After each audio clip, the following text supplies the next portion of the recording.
Assalamualaikum warahmatullahi wabarakatuh. Di video kali ini saya akan membahas masalah telat bayar atau biasa orang itu menyebutnya sebagai GALBAY, yaitu gagal bayar di aplikasi pinjaman online EasyCash terbaru 2023. Di video ini ada giveaway saldo dana gratis sebesar Rp100.000 untuk 4 orang pemenang jika video ini tembus 100 like dalam waktu kurang dari 48 jam. Syaratnya cukup mudah. Yang pertama, like, komen positif video ini, tonton video ini minimal 3 menit, subscribe channel ini dan tulis Instagram dan nomor dana kalian di kolom komentar. Pemenang diumumkan di postingan komunitas channel ini dan sosial media. Dan buat kalian yang ingin mencairkan limit Shopee Paylater, bisa langsung aja klik link yang ada di deskripsi.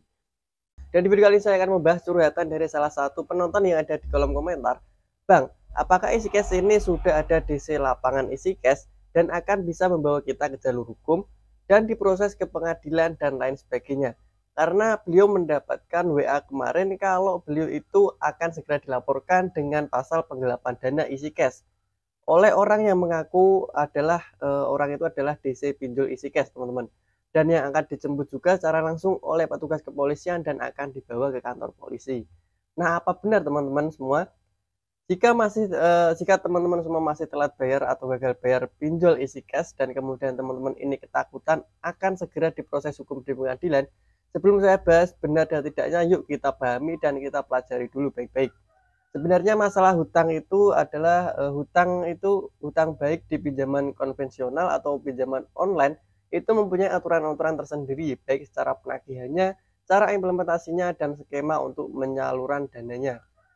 Maksudnya gimana? Ya kalau kalian pinjam online berarti ya harus dibayarkan secara online juga. Bukan berarti jika ada DC datang menjemput uang kalian terus kalian ngasih, enggak gitu teman-teman. Terus kemudian masalah DC lapangan ya. EasyCash sejauh ini kalau sepengetahuan saya sendiri dan teman-teman masih belum ada yang didatengin DC lapangan. Cuman memang ada rumornya bahwa beberapa bulan lagi EasyCash juga mulai seperti Aku Laku, seperti Kredivo, yaitu menggunakan jasa pihak ketiga atau dengan kata lain DC ini outsourcing dari perusahaan yang memang bergerak di bidang penagihan hutang. Itu sudah ada wacana dan memang rumornya seperti itu, teman-teman. Tapi sampai sekarang masih belum ada informasi yang akurat tentang sudah adanya DC atau belum. DC lapangan EasyCash yang didatengin ke rumah atau ke kantor kalian. Artinya kalian itu nggak bakal didatengin, jadi nggak usah takut dengan berbagai ancaman seperti itu.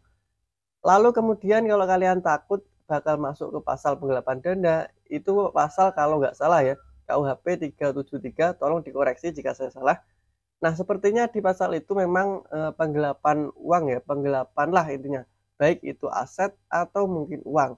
Nah, di sini teman-teman juga harus sadar nih, apakah teman-teman ini hutang ataukah teman-teman ini diberikan amanah atau titipan uang. Yang mana untuk diberikan modal dan lain sebagainya yang kalian pakai dengan tidak ijab. Nah, itu bisa jadi penggelapan atau mungkin penipuan menghilangkan uang yang tidak bisa memberikan data dan lain sebagainya.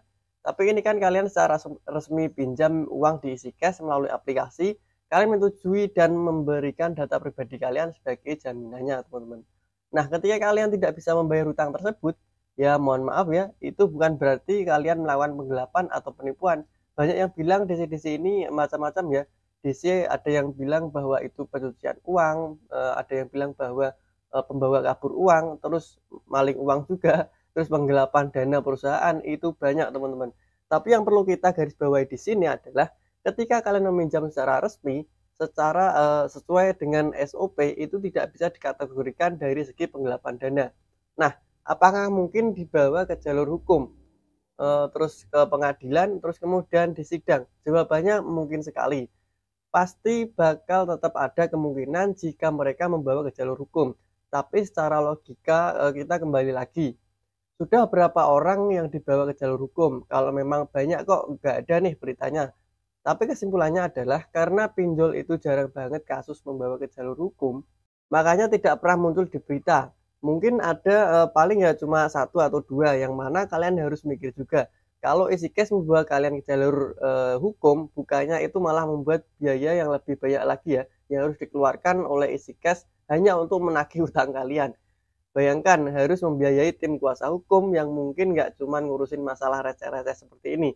ya mereka rugi kan. Katakanlah kalian itu hutang cuma 5 sampai 10 juta, tapi biaya pengadilan kalau di total-total bisa lebih dari 10 juta. Ya jadinya mereka nggak dapat apa-apa kan. Itulah senjata-senjata mereka yang digunakan untuk ditujukan untuk menakut-nakuti kita yang gagal bayar ini. Biar kita mikir, biar kita mencari dana talangan secepatnya, teman-teman. Biar kita bisa segera membayar hutang-hutang kita di EasyCash. Ingat ya, EasyCash memang pinjol legal yang mana diawasi ketat dan juga mengikuti aturan-aturan dari OJK. Nah, kalau ada oknum-oknum yang mengancam seperti itu, sebenarnya sudah menyalahi aturan.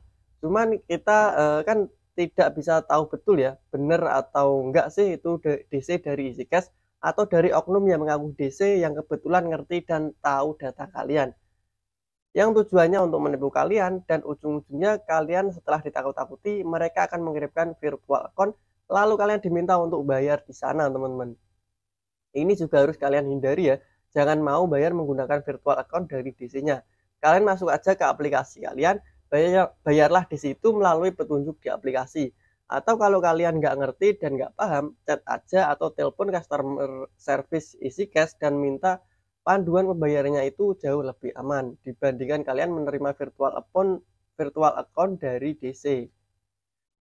Karena virtual account itu juga bisa dimanipulasi, bisa dibikin lah, dan ini sudah mulai banyak korbannya juga. Nah, saya bayar pakai virtual account atas nama sendiri, tapi kok nggak masuk ke EasyCash. Nah, gitu teman-teman. Tapi masuknya ke tempat lain dan atau ke kantong penipu-penipu tersebut. Ya, semoga video ini bisa bermanfaat dan ini bisa memberikan kalian ketenangan. Nggak usah takut teman-teman, terus semangat, positive thinking aja. Saya yakin kalian pasti bisa melewati ini semua. Terima kasih sudah menonton. Mohon maaf jika ada salah-salah kata. Wassalamualaikum warahmatullahi wabarakatuh.